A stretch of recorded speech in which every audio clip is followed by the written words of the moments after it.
Freedom from your day job, even if you're an entrepreneur.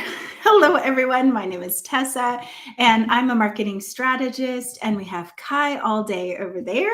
Hello, Kai. Hi. Kai's a business coach, and we're with Move to CEO. And today we're talking about a subject that I think everyone needs to at least have a conversation about. Are we like doing too much? Are we being too busy? Even if it is our own business, are we trying to get freedom from our own business? Yes. I know you have some things that we're going to go over today, but this freedom from your day job, I know you have some good ideas for us. So I'll let you start. So, here's the thing is that, oftentimes if somebody comes to coach with me, they're typically at a point in their business where they're very frustrated, overwhelmed, they don't know what's going on. And a lot of times the overwhelm comes from they've created a job rather than creating a business. And I'm sure that you've heard this before, right? Like, are you creating a job or are you creating a business? It's like one of those memes that go around the internet. But here's the thing is today we're not just asking that question. We're going to help you figure it out. So if you're feeling overwhelmed or any of those things, that's exactly what we're diving into today. And, here's the first thing is that, a lot of people, when you're watching like influencers or you're on Google or you're on YouTube, which is how a lot of us run our business. Let's be really honest, right? You don't necessarily go out the first thing you do and get a coach. Typically, you're going to go to Google or YouTube. The DIY. You get you're going to go to the DIY. PhD. Yeah, exactly. And so what happens? These are not bad things, but the problem is that all of a sudden you have like 10 to 20 different strategies for your social media or your audience growth. You've got another 10 strategies for productivity. You have another, you know what I mean? Like your list just keeps getting bigger and bigger and bigger. And then you're overwhelmed because you're doing everything. All the things that people say you should do is what you're doing, not what you really need to be doing. And exactly. And I love the analogy that you give where it's like if you were trying to build a puzzle and you're pulling a couple pieces from all these different boxes and expecting it to be a complete picture when you're done, which is just not realistic because hey, here's this strategy from this person over here that's an expert in this and this person over here. So I think that being able to get a strategy together that's yours, that's unique to you, that actually puts your priorities into consideration in your business, in your industry. And really, I've only seen that happen when coaches help to get that clarity. And that's why I love Kai and I were in a mastermind before we actually joined forces to create Move to CEO. But I have always thought that people need a coach of some sort to help them make the decisions, to help keep things a perspective, an outside perspective on how things are flowing. So that's why I partner with Kai, and I've always worked with coaches. That's like the people that can get you out of your own head. But specifically, let's say somebody's super, super stressed. They're doing all the things that everyone is saying to do. They're getting derailed. They just feel overwhelmed. Like, what do you do? Right. So you always in business, right? This is considering what your offer is, so you kind of have figured out at least the basic foundation of your business. Then what I would be focusing on, and actually, to be honest, I would be focusing on this in the beginning anyway, because all of us just need to make money in order to be able to continue in our business. So I always tell people the first thing and one consistent thing you need to focus on every single week are your IPAs. And your IPAs are your income producing activities. But when I say this to people, if you haven't really been an entrepreneur, or even if for most of us who don't do business strategy or consulting, if I tell you income producing activities, you're like, okay, so I got to go out and sell. And or I got to call people, or I have to do, these are like sales related activities that we assume are income producing one, like they're actually going to bring in an income. Yes, but that's actually not what those are part of income producing activities, but those aren't the only income producing activities. So for example, sometimes a part of the IPA, that's much easier to We'll say. just say IPA Yeah. from here on out. IPA is income producing activities. Yes. So, one of the things about income producing activities is what you need to know is you have to understand what is your sales strategy, right? So, what is the end process and work your way backwards, and where does that begin? Like, how do you get the person? How do you get them into your world? How do you have the conversation? Because if you don't even know how to get a conversation with somebody, like just to make it happen, then how are you ever going to get to the sales? And then this is what a lot of people who come to us say is, oh, I'm just going to run ads. Yeah. Tessa, what do you think about that? Well, if you don't know how to sell, an ad is going to do zero for you. If you don't have a clear idea of the objections that your target audience is going to have, like what do you need, price point, all the things that come into a sale. If you haven't gotten those down, an ad will do zero. Yeah. Plus, those pieces where you're talking to your audience, you're posting content, and it doesn't have to be on social media. We always tell you can grow your audience without social media. Just to FYI, we do consider the long game piece, so it's something that you should be doing at least once to twice a week.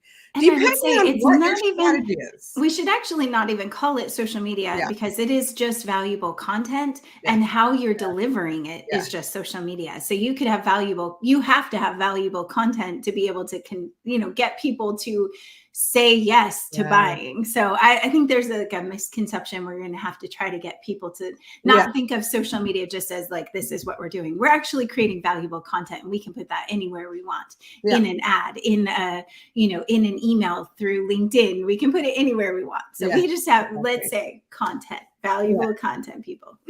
Right. So, basically at the end of the day, your IPA is the trail of breadcrumbs that lead to the money, right? Yes. So if you can figure out what that looks like for you, what is your actual sales, strategy, or your sales funnel, whatever that looks like for you, then you can start to understand what are your IPAs. Now, activities.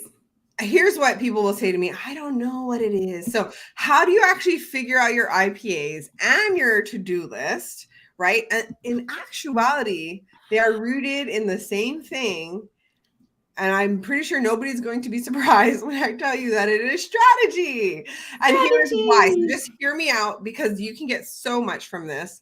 And I'm going to actually show you how right now. Within like 5 minutes, we're going to figure it out. Okay. So strategy is number one. Do you know what your strategy is? Now, I always tell people you have like this foundational strategy, right? Where it's kind of the big overview picture. So think of this as like, I'm getting in the car and I am, in Arizona, and I want to go on a road trip to, I don't know, Tennessee. So I get in the car and I know that my destination is Tennessee, but along the way, there's a few stops that I'm going to make, gas stations. Maybe I'm going to want to sleep somewhere because I don't want to drive the whole way. Maybe I want to see something that somebody told me about. Now, those are like little incremental strategies along the way, right? Like, how am I going to survive getting from this point to this point? How am I going to survive getting from this point to this point? So you have like those, but I know that the overall viewpoint is that I want to go from Arizona, to, Z, which is Tennessee. That's my big strategy. But along the way, maybe I want to stay in, I don't know, one of the in-between states for a month, and I want to do these things. That is the little strategy. And this might be like, how do you do your lead generation? What's the awareness? Like, you really have to think about, how does a business work? And the first thing you need is people. You don't have people, you're not going to get sales. It's like really that simple. Right. People are kind of your gas in this situation. If you don't have people, it's sales, but you can't get to the end destination if you don't have these people, this lead gen that's going on. So that's one of those little pieces in between, right? So that might be the very beginning. It's like, how do I get in front of people? How do I make them aware that I'm here? How do I, what does that look like for me? How do I get in front of these people and get them into my world, right? And that is basically where everyone needs to start off, and everybody wants to start off on the end. And that is the issue that we always see, is like, I got to work on my offer, my product, and I have these big, huge goals. I'm going to charge $10,000 per client for one day. And okay, Do you have anybody who wants this yet? Oh, you don't know who your audience is? Oh, okay. Well, maybe Well, we have to go back to the yeah. beginning. Like, and We don't have we're enough gas. big We ran dreamers out. here, right? We're huge visionaries. At least I am. And Tessa's always like, Yes. why? Really? No, Kai, I mean, Kai has bigger visions even than I do. So I love that she stretches me to go to new levels for sure. But because of that, I understand how that works. And I was in the same position, right? Like I'm so focused on the end goal that I forgot all of this piece right here. Mm. So you got to have to figure out like, how does a natural sales process work for you or in any business, right? So how did you find somebody that you went and get your eyebrows done, or where do you buy your clothes, or what had happened in order for you to get there? How did you decide this was the place I was going to go? What helped you make those decisions? Because that's exactly what your customer is going to have to go through. So how did you get in front of them? And I know some of you are going to be like, ads, I found it on an ad. Yes. If you have the money and the time to learn through ads, which is really great in a lot of ways, because if you are a data analysis person, you are data driven, ads are awesome. But if you don't have that kind of money or that kind of time, then understand that it's just going to be sucking the money out of you. And a lot of people who run ads, let's be really honest, they don't even know what kind of data they're looking for or at. So right, they're just running putting ads with a into hope. it. Right. Yeah. And a lot of people are like, well, I'll be getting a return on investment because I'm going to spend this much and I'm going to get this much. And yes, you can get to that point, but you have to run the testing to see what messaging is going to work to where you have that kind of conversion level. And then you can scale it and you can turn up your ads. But again, it goes back to, do you know how to sell in the first place? So I tell people all the time, like, if you have not gotten on a sales call, you have to be in this process before you can even tell you can do an ad that's going to resonate with people. So getting, like, just like Kai said, strategy doesn't have to be complicated. And what we want to bring is simple. We have a kind of a document too, that maybe we decide to give to them, Kai, but like just the baby steps of here's how it happens. There's nurturing that happens. They see you. Each step is going to have to happen before they're going to give you that trust. Now, maybe they skip to the end and that's awesome. But strategy, I think everyone always thinks, well, that's a lot. I can't go into a strategy right now. You cannot not do it. You have to do this here. And so I think, Kai, I know we are trying to hop up a little early. So I'm almost done, I promise. She's like, yes, I'm almost there. But I want you guys to really understand how to figure out your IP. So again, we had the big picture strategy, right? So where do you want to go? And that's very simple. And then you're going to break that down into smaller increments of goals, right? Like, so I might want to make $100,000 a month, but let's be real. If I just started, that's probably not going to happen now. So what is my goal for this month? If I'm already making 1,000, it's very simple to think in my mind, oh, I can double that. Okay. And then I can double that. So, typically that's how we work. We work in doubles when we think of like financial goals. That's just how Tessa and I view it. So that is how I would suggest you do your milestones. And then what is it going to take? And then, so that's your basic overall strategy. But on top of that, remember, think about what is the journey your customer has to come through. First, they got to get to know you. And you can think of this a lot like a relationship. Okay.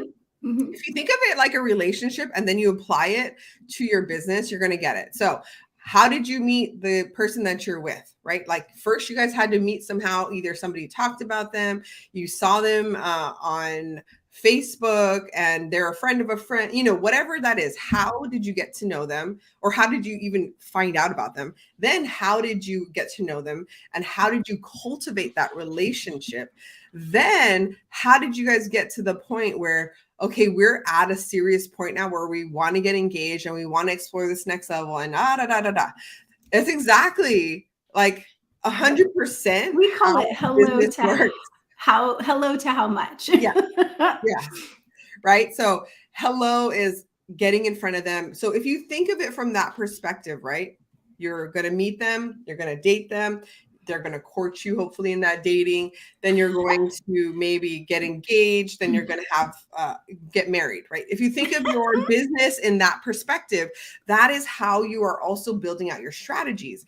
How do you get in front of people? How do you nurture them? How do you really have those hard conversations that get you to the engagement? And is this really what we want to do, et cetera, et cetera? And then what do you have to do to make it last? Really think about these things. And when you do that, here's where it all comes together. Now I can look at it and I'd be like, okay, so I got to start here.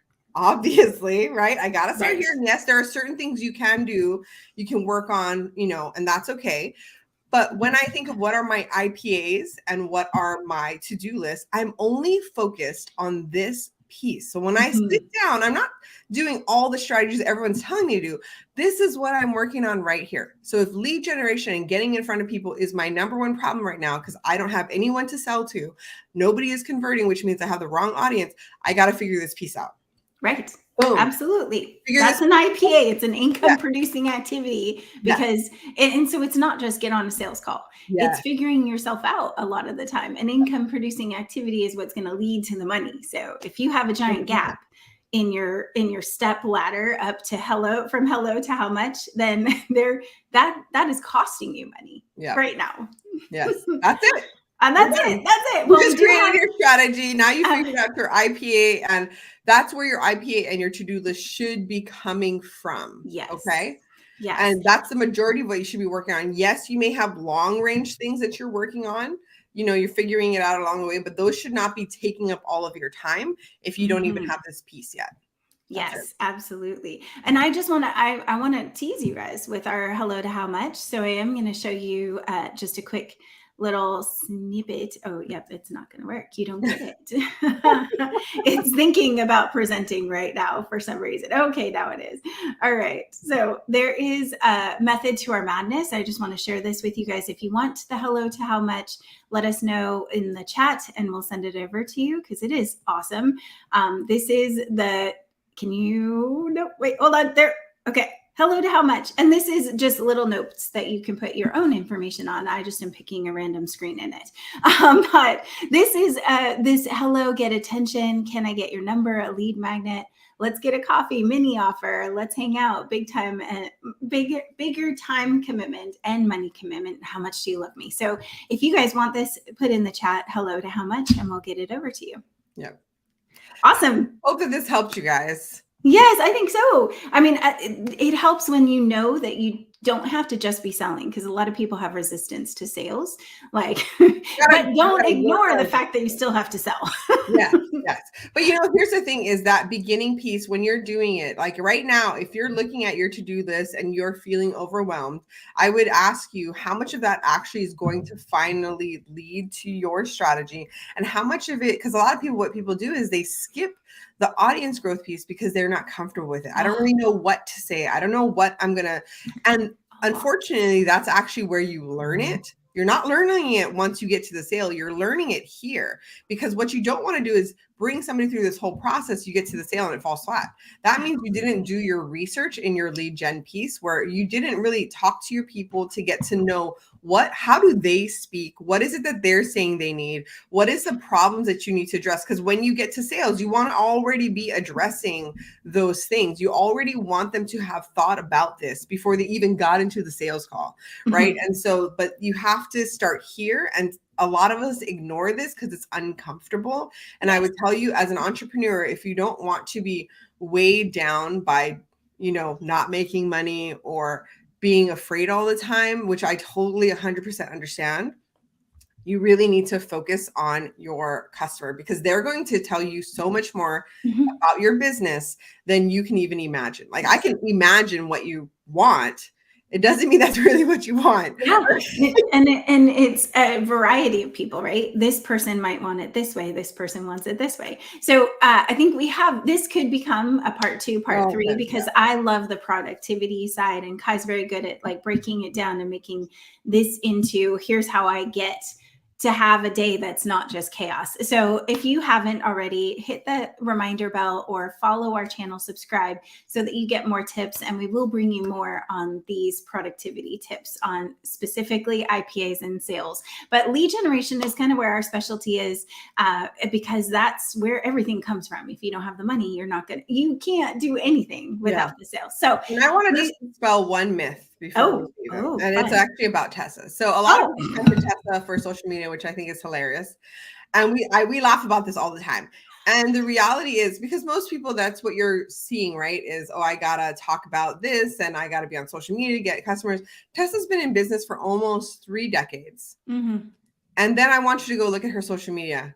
Well, how did she do Well, the that? only place that has a lot of followers is LinkedIn, because that's where I started. I But didn't even that's have where a she website for 2 focuses. years. And Yes. LinkedIn, you only have to, but and that of course it's not for everybody, but in LinkedIn, she only has to post once a week I if she actually wants didn't post to. much though. So to be honest, like that's just a newer thing too, to make sure you have content. That's more Yeah, of like, I want sales to happen faster. So I post the content and the yeah, value, but I actually didn't do posts, and I'm not a social, I don't love to be on social media. Now I know yeah, it's very helpful. It's a good tool in your tool belt. It's a yes. way to reach people, and you should. But yeah, LinkedIn's my biggest channel, and that's always been relationships And first. for me, guys, I've done collaboration. So I've spoken on podcasts, I've spoken on people's shows. Like that's how I built my business.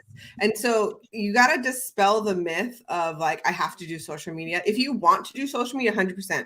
And we will always advocate for social media as a long term strategy. But that is not the fastest way to grow your business. So I don't want you to think that I only can think about that. I want you to understand that, yes, our expertise is in lead generation because we've done it for ourselves. And it's not only social media. Like we both don't have like 10,000, 1 million followers, and yet we still have businesses. How do Right. we do that? Fascinating, right? Eventually. Yes, exactly. So thank you guys so much for being here with us. We do go live on Thursday, so make sure you put it on your calendar, and we'll see you all. Have a blessed week, and we'll see you all next week. Bye. Bye.